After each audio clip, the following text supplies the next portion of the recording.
Welcome to Real Battles, Real People. I'm your host, Christian Bancourt, and I have my brother here. We served together in Iraq. Introduce yourself. What's up, Slim? Thank you for having me on here. I'm Robert Leamy, and I'm here in New Jersey. Nice. So, if you could walk through your journey, uh, when you started, what inspired you to join the military, and then you could go from there if you want. Um, so what really inspired me to go in the military? A lot of my family was all in the military, like my father, my grandparents. My grandfather, my mother's uncle, with my grandfather, my mother's uncle serving in World War II. So really, like when it was my senior year in high school, I knew college wasn't for me, school wasn't for me. It's not that I was a bad kid. I just didn't want to sit there, in a classroom, getting lectured and do it for 4 years after that, for a piece of paper saying, I got a degree in something. Um, and plus, I like to party a little bit too much too, in high school, like like a lot of people do. So I knew how to get out of that, environment a little bit. So I actually joined the delayed entry program. Um, a few months before I left for basic training in July of 1999, just so I knew, like, yep, this is it. Like, as soon as I graduate, 2 weeks later, I'm going into the military. Um, so more or less, like, I wanted to just do, to serve and everything. So yeah, went in July 1999. Went to Fort Sill, Oklahoma for basic. From there, finished that. I was a forward observer in the artillery, 13 Fox. Went to Fort Stewart, Georgia, where I did my active duty time down there. Got the rank of sergeant there. I was a team leader there. Um, and then got out, joined the National Guard with headquarters 3112th in Morristown. And then, shoot, I think, I got home, I want to say like November of like 2003? No, no. I think so, yeah. I think it was November 2003, and then it was the wars kicked off. No, I'm sorry. It's right before the wars kicked off. I got home, um, went to Morristown. I was only with the unit for 2 months when we did. No, it was 2003 when the war started. So yeah, I got home at the beginning of 2003 or something like that, and then the war started. I was with them at the airports, the bridges and tunnels that did that detail, and then Yeah. it was, fast forward to October of 2003. They said we were getting deployed to Iraq, and so I was home for just about 10 months, I think, before getting reactivated to active duty. Getting deployed with you guys. Yeah. Um, yeah, man. Then served in Iraq with you guys with the full tour. Um, got home, finished up with the guard, got out. And the rest is history. That's it. Yeah. How was that training before we deployed in Fort Dix? I mean, it was cold as shit. I mean, yeah, I mean, what are you gonna do about it? It was cold as hell in Fort Dix. They're training us to go to Iraq, which at that time was 95, 90 degrees plus every day there. And here we are, wearing our cold weather gear with the cold weather boots with the liner, and hunkered down trying to do some sort of like lanes with like ambush stuff and CQB and everything like that you know where we don't want to wear anything over there because it's so freaking hot. We definitely trained in the wrong environment where we're going to get acclimated to being hot. But it was rushed, the way I look at it, because the big army wanted as many boots on the ground as possible. So with National Guard units, reserve units, active duty units training all at the same time to get boots on the ground, Fort Dix, which at the time obviously wasn't an active duty base. I don't think they haven't been active duty since the early '90s when they had basic there. So, to kind of spin the base up to active duty status because they were pumping out so many people for training there. We were kind of like the first few to go through, at Fort Dix with that, So I mean, the buildings were crap, they were falling apart. Some of the training sites were falling apart and stuff like that. So When we landed in Iraq at Baghdad airport, do you remember when we were on that truck open and it was nighttime? What went through your mind? So it's funny. I haven't thought about that in a long time, and now I'm thinking about it. Yeah, we were back into the deuce and a half and the 5 tons going from Biop all the way to I think it was Camp Muleskin at the time before they changed it to Camp Cuervo, Hmm. northeast quarter of Baghdad. So, traveling down some of those roads, with like you said, the tailgates were wide open. We're just kind of like it's kind of like we're hanging out. It almost seemed like it was a vacation. It started off, like it was kind of nonchalant, like because when we landed, it was a month ago they found Saddam. So Hmm. the people liked us at the time. I remember when we were ripping with the one unit we were taking over for. They're like, oh, we go to the markets.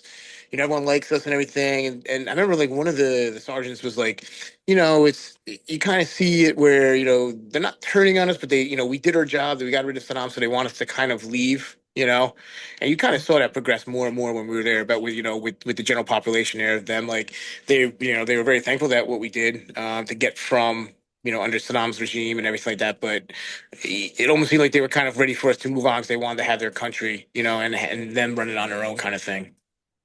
Yeah, that's pretty much what it was. It was a lot of convoys, a lot of pulling security, especially at the IP stations. What was Mm-hmm.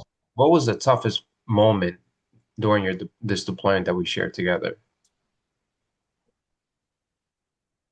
They're together, toughest moment. I mean, The obviously, toughest moments. moments. Yeah, I mean, obviously, the one that's always going to stick out, and be a thorn in everyone's side is the June 4th and 5th when we lost, our four brothers, with Garvin and Duffy on June 4th, and Timoteo Dulce, on June 5th.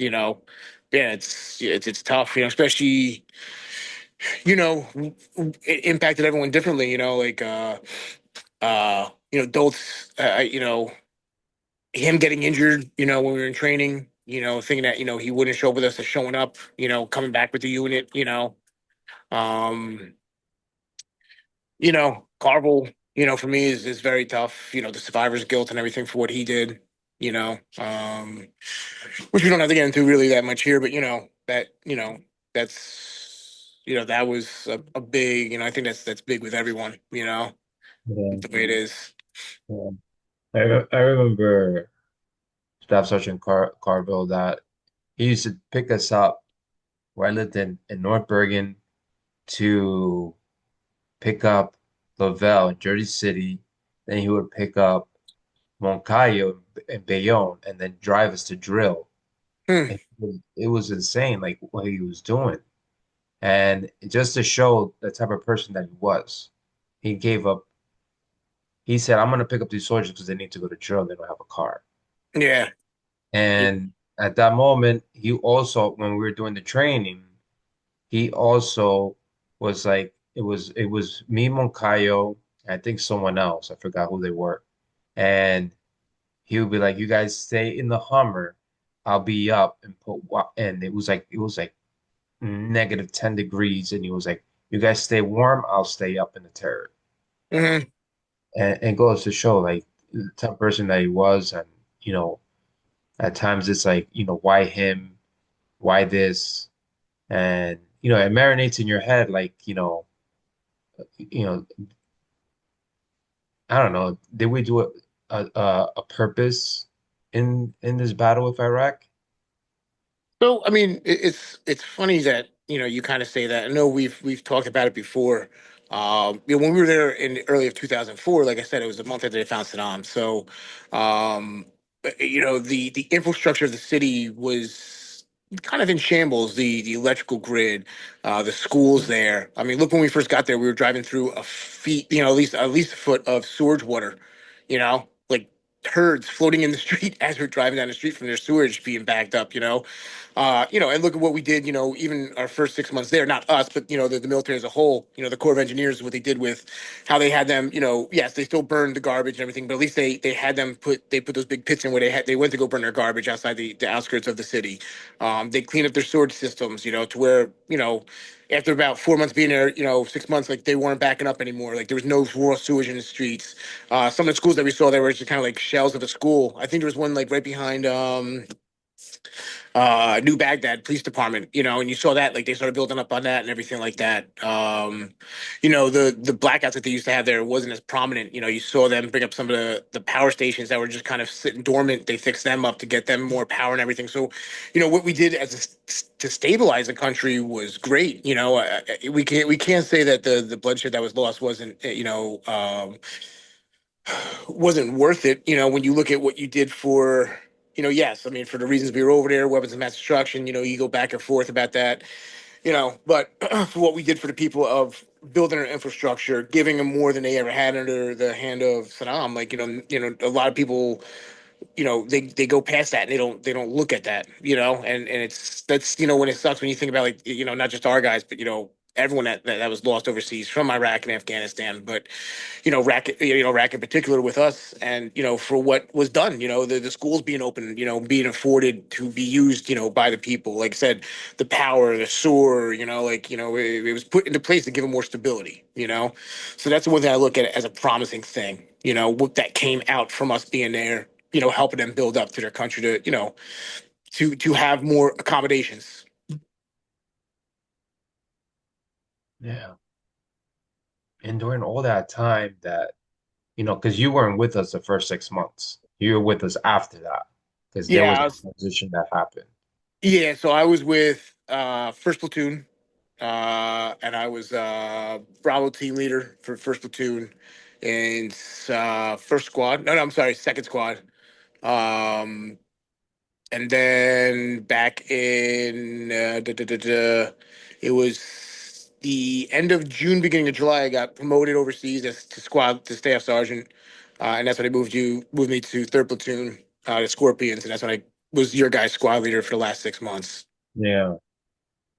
How did you stay like mentally strong during those months, the last 6 months? Um, Mentally strong. I mean, the transition wise, it kind of sucked because I was with Bulls and Betsy for a long time, and everyone from that squad, and everyone from that and everyone from that platoon. I got to know them very well. And it kind of was heartbroken. Some of the guys were heartbroken when I was leaving. Not saying I was like the everyone tells me I was a good leader and everything, and it means that. I just think I'm just a regular guy, just trying to do the right thing. But the even when I left, like the guys, like when one of the guys came out to me, Chaika, and was like, who's gonna defend us now? Who's gonna fight for us now? Because it's like that anywhere. There's people with no backbones. There's people that don't want to raise their voice. And not to say that I'm a rebel rouser, but if something's not right, I'm gonna you know say my piece that it's not right. Hey guys, you're gonna go out there and do this mission, in Seder City, with just two Humvees. Well, no, that's not sustainable. Like that's not right. And I would still stand up and fight, even though if we lost, I would still fight. So you were a squad leader, and one thing that I noticed about you personally was that you were a great leader, as well as A-Rod and to Mateo. Though you three were the ones that I looked up to, and that's what motivated me to keep going in the military and do my schools and and get promoted and stuff like that. When I was E6 is when the brain cancer came and stuff like that, and I had to Mm-hmm. get out medically. But you definitely, you know, you push me, and just the reflection of looking at you as a leader made me want to go further. Mm-hmm. And I want to salute you for that because you definitely, especially to Mateo, um, it was that day when he passed on June 5th. It was the worst day of our lives. We Mm-hmm. were, I forgot what IP station, and we heard the explosion, and then they put it on the radio. We went and pulled 360 security. I don't know if you were present there. Mm-hmm. And there was a lot of media. Times Magazine was there. They had taken pictures of David Vargas Mm-hmm. that showed up, Stiers, um, and it was such a big impact and changed our lives. from that moment, and June 4th as well. But with all that, when you came back home, how did you transition? Was anything bothering you at the time? Any nightmares? Oh yeah, of course. Yeah, I mean, it's especially first getting home. The wound's not even healed yet. It's still an open wound, so you're dealing with that. Restless nights, not sleeping, not going to be able to go to sleep. So, what did, 95, maybe even more than that percentage, of us turn to, was the bottle. Yeah, so I think like 95 to like probably almost 100% of everyone that when we got home, we were looking for uh, escapes, avenues around the trauma and the pain. So a lot of us, I know, looked to the bottle. So that was a coping mechanism, not the right one, but it is a coping mechanism, and it masked a lot of things. There's still people to this day that still go to the bottle. You know, but that's where I think a lot of people came from. I remember when we first got home. Every night someone would call me. It'd be someone new. 2, 3 o'clock in the morning, just wanted to talk. And I think there's also the anxiety of again being at such a high stressor situation for a year. To turn around and it's like, hey, time to relax. You're back home with your family. You're back home. Like, here's your room. You can relax. You can sleep. It's like it's not that easy. Um, so I think too a lot of guys miss the connection, being around all the other guys, guys that you fought for, guys that you knew, like, yep, like, you get a different bond with someone when you know that someone has your back, that they're gonna protect you, and or risk their lives to protect you, to know that that person will quote unquote take a bullet for you, and then coming home and you don't have that connection really, I know it was definitely tough on guys. Like I said, get calls in the middle of the night, and it went on for probably a good few months. And then, after about like 3 or 4 months, then it was like, every week or, every couple of days, So you could tell like people were starting to settle down, But yeah, the first initial reaction, especially because, we got home, it's not like we were, we got home, we went back to Fort Dix, we were there for what, 2 weeks or whatever was our out process. But even that, like that's not long enough. I think like when you're active duty, what happens? You go back to your base, and what's on your base? All the military, all your military guys that you're with. So the guys that yeah, we're back from deployment. Let's go spend 2 weeks with our families. Get our 2 weeks leave, and then or a month leave, and come back, and we see all the guys that we were just with. With us, we didn't really have that. Yes, we did have drill weekends where we got together. A few years after that, but besides that, like it wasn't like an everyday thing. So missing that connection, with your fellow soldiers, definitely I think was one of the biggest parts too. Not just the firefights, the ambushes, the IEDs. Searching buildings like that. Like yes, that's high stressors and everything. And you saw it. You'd have guys that would perform those duties awesome.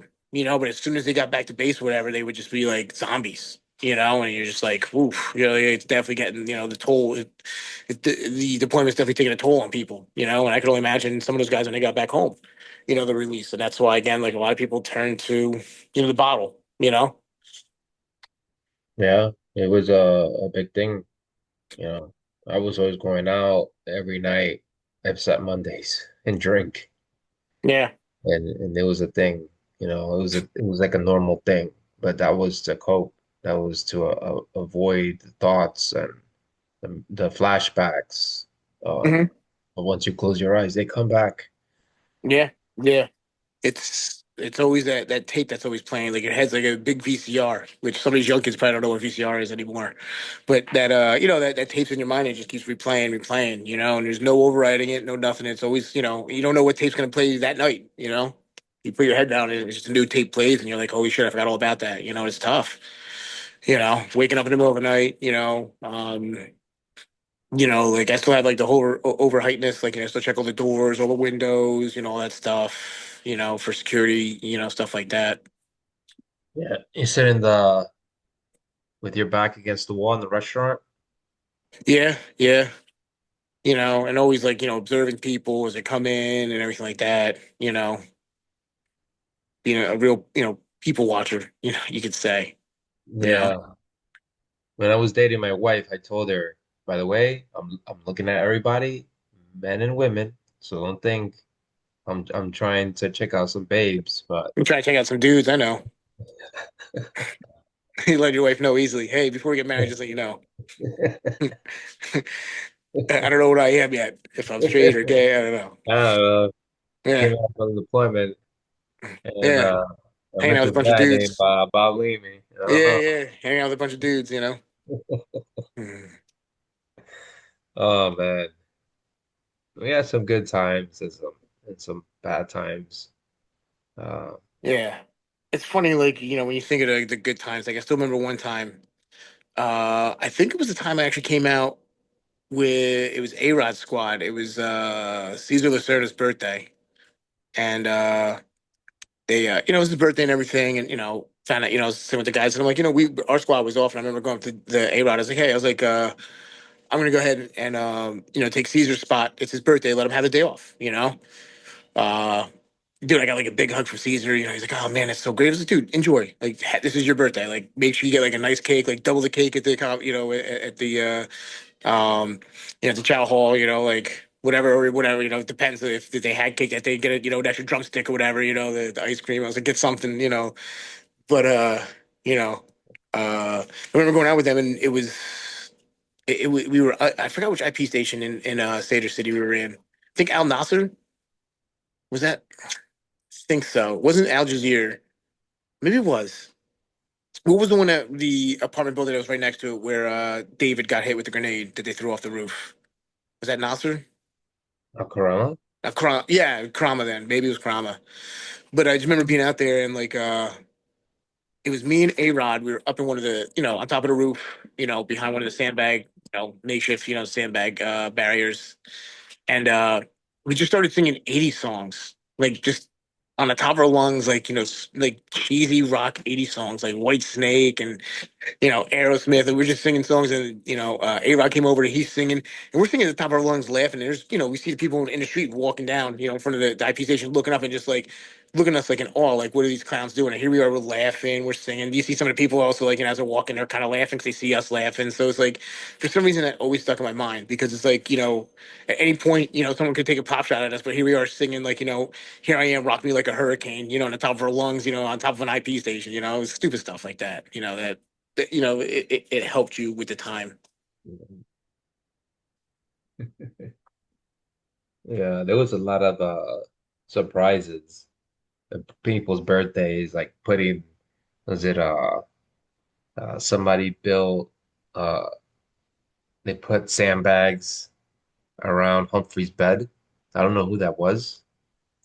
And and a bunch of guys put uh some tampons with like fake blood on it in somebody's locker and toilet paper. That was Yeah, another one.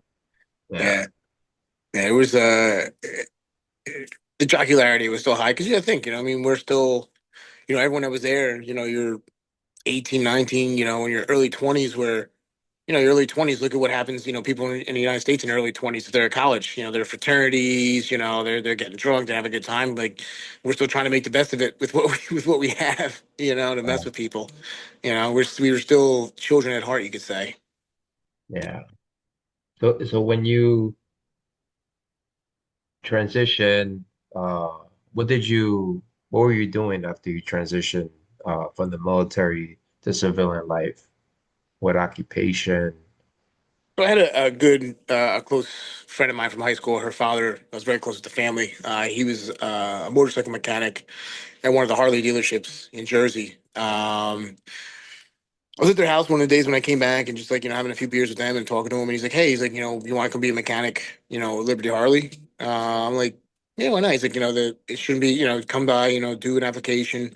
I had, I knew I tinkered around with my car, I knew mechanics, I didn't know how to be mechanic or certified, So he's like, the owner of the shop's a, Navy veteran, from Vietnam, like, he'll love you. So fast forward, I got the job and everything, and I went through the apprentice program where I worked there for 6 months, and then I went down to Orlando to Motorcycle Mechanics Institute, and I did the apprentice program. So I learned 6 months, like basically like how to be a mechanic, do all the mechanics and everything. And then I went down there and I just had to take, instead of going to the school for a year and a half, and then taking a test at the end, I go there and show up for the last week of the testing, all the hands-on testing. I do all that. If you pass it, and you get the same certification. So it's kind of cool because um the dealerships, are paying for you while you're being a mechanic, hourly rate, you're wrenching. And then they send you for the last test, they send you to Orlando, pay for a room and everything, for you to get the certification. And there's people that fail it too, but luckily I passed and came back certified and kept wrenching for another year and a half until I was taking the police and fire tests for New Jersey. Again, I knew mechanics, yeah, it was cool, but not great pay. I know there's nothing sustainable there.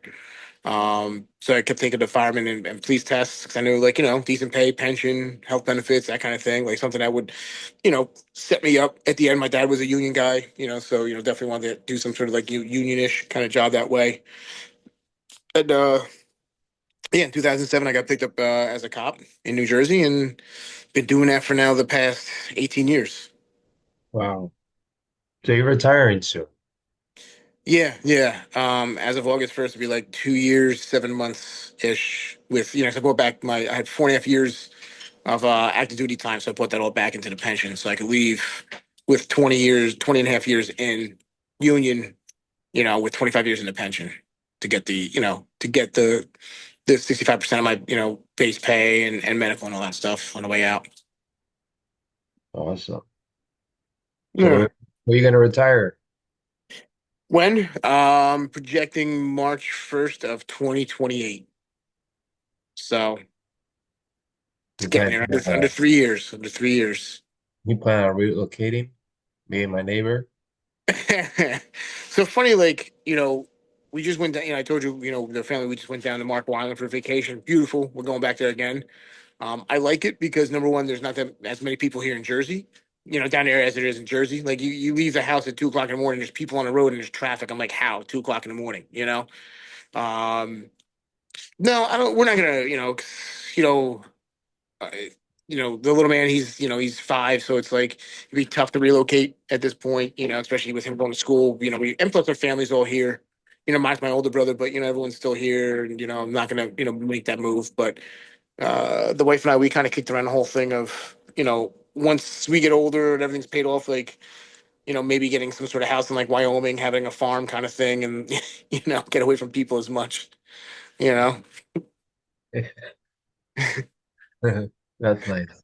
Yeah. My home and snow. I Yeah, I can't mean, deal with I this. wouldn't be there in the winters, I don't think. We'd figure something out. But Yeah. that would be the plan, though, is to kind of, you know, try to move. It would never happen. It's just one of those like pipe dream kind of things. Like, maybe, maybe not. Who knows? You know. Yeah. But yeah, so because the only thing the caveat today is that I had to make sure it's on a farm landish where she could at least have a horse, a donkey, pig. So, Yeah. but I want I mean, I do, I know I'm going to miss the city life, or city-ish life, the tri-state here, but at the same time, it's like there's just so many people. It's like, to drive a mile sometimes takes an hour. Like, what am I even doing anymore? I'm not getting any younger. Like, it's just more frustrating than anything. you gotta do what you gotta do. You gotta go where the environment that you want to stay at. Yeah. Yeah. So, Yeah, that's what I did. I couldn't deal with yeah. it. I get the fuck out. Yeah. Yeah. And formed a family, and here we are, 8 years. Yeah. Can't believe Yeah. it feels like yesterday that you moved, It's crazy. It's crazy to think it's 2025 already. People are still talking about COVID and everything. It was like, yeah, that was 5 years ago. When you think about it, it Yeah. feels like yesterday because those 2 years took away from our lives, man. Yeah. Yeah. Nuts. Well, Bobby, I appreciate you. Thank you for being here with me. I love you. I Thank you love you for too, brother. sharing your story and your transition. And I'm happy you're doing well. And hope to see you soon. And anything else you want to share? I guess the big thing, like we kind of touched on like little topics here and there. The number one, thanks for having me. It's always nice. Number one, I love you.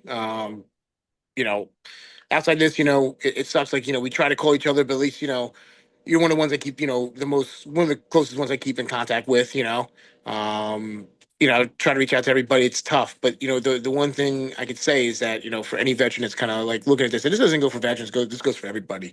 Life's tough sometimes. Life sucks. It does. But remember, there's always outreaches. There's always people you could talk to. Again, I know we hear it all the time. Like, reach out to your battle buddies. Make sure they're good. You know, make sure the guys that everywhere, especially when anniversaries come up, reach out to them because sometimes that's the worst times, thinking of, band anniversaries and everything like that. But, we have busy lives, we have families, but you need to find your outlet, and it shouldn't be alcohol. I'm not saying don't, like, listen, I drink, it is what it is, but I don't use it as an outlet anymore. Find something that you could do to burn off some of that stress. Even if it's playing, chess on the computer, or going to the gym. Um, one big outlet that I've kind of found recently, like jujitsu.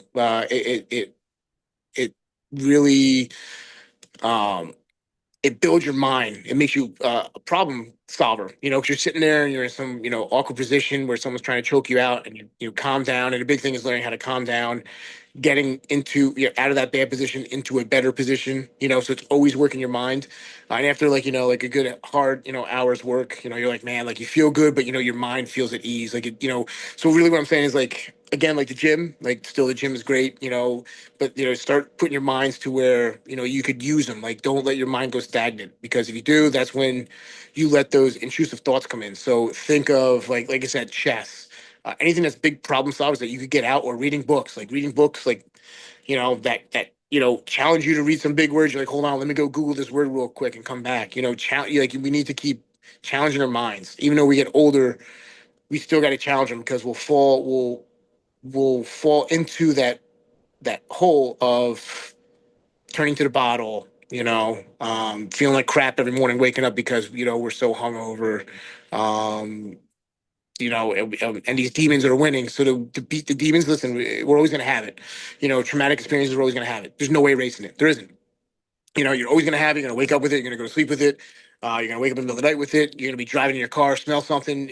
Something's going to come back. And the big thing to do to kind of help it out is just to, you know, keep training your mind, do something that you could do, even if it is mechanics, like taking apart an engine, putting it back together, anything that you could do to keep your mind, like, have your vice, have your release, have your vice, talk to your boys, and have, you need to find your release, even if it's painting or something like that. Like, no matter how, you might be like, oh, it's kind of like, sissy to be a painter. Who cares? If you're building your mind, it doesn't matter what it is. If it's crocheting, if I could, I'll crochet, just to keep my mind active. Like, that's a big thing that, anyone's listening to this, like, find your outlet. Everyone needs an outlet. Don't sit there and be like, oh, whatever, I'll start tomorrow. Like, and you can't be that person, but oh, I'll start tomorrow. Like, start today. Get comfortable with being uncomfortable, because when you're comfortable being uncomfortable, then that will become comfortable. You know what I'm saying? Like, if it's tough for you to go to the gym, to get your ass out of bed an hour early. Like, even now, when I go, it's tough, with kids, you know how it is. But I wake up at 4:30 in the morning to get there by 5 to work out until 6:15, to be able to get home, shower, and bring him to school by 7:30. I made time. Like, and there's, I could easily sit there and be like, yeah, you know what? I'm gonna sleep until 6:30. I'm gonna get an extra hour and a half sleep. Fuck that. Like, I need to make sure my mind's good. And plus, I like to eat pizza up here, so I need to work out. If not, I'd be fucking 400 pounds. So I need to have that release as well. You're like a But that rock. but that's my if there's anything, like, as a last parting words, like, find your release, keep your mind sharp, keep it active, because it's for how precious the mind is. It knows how to be a motherfucker too, and it will pull you back down into that pit. So keep your mind active, keep working at it, and dude, I'm always here. I know you're always here. I don't care if I know you or not. I'll sit there and talk to you, to help you out. Appreciate that. Yeah, Same to brother. you. Same to you, brother. Absolutely. So, Well, this is real battles, real people. Take care, everybody.